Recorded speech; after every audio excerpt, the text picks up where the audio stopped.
Hi everyone, this is the fourth video of Paint.net tutorial, so make sure you've watched the previous video before starting watching this one. In today's video, I'm going to show a very important feature in Paint.net, that is layers. Let's take a look at the image on the screen. You may find that the beautiful picture is layer by layer. And using layers can give us the sense of multi-level, and it can make our workplace neat and effective.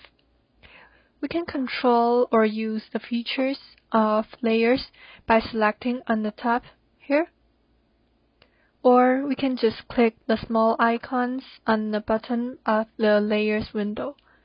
This icon is for adding new layer, and this will delete the layers you select, and this will duplicate, which means that it will make a copy of the layer you select. And this icon will merge layers down, which means that it will combine two layers into one image. When we add multiple layers, whatever we do on one layer won't affect the other layers, and the order of the layer is very important. If I have one layer on top of another, it will make everything on top. So for example, if I change the background layer into another color, but as you can see, it won't affect the other layers, and you can still see the house, sun, and the grass, because they are on the top of background layer.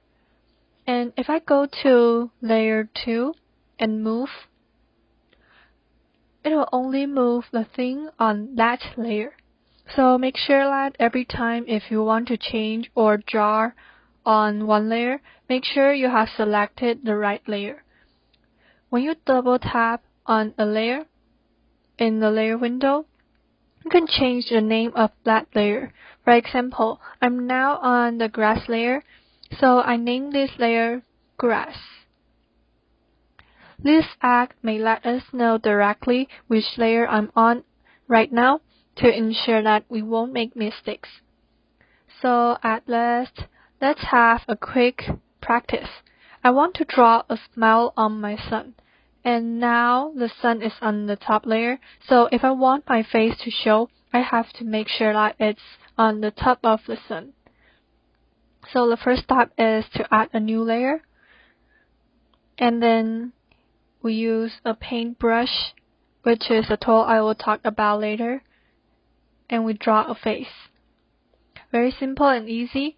When we finish drawing, we can click the little icon here to combine all the layers together into a complete and vivid image. And that's it of today's video. If you have any questions, just comment down below, and hope you enjoy it. Bye!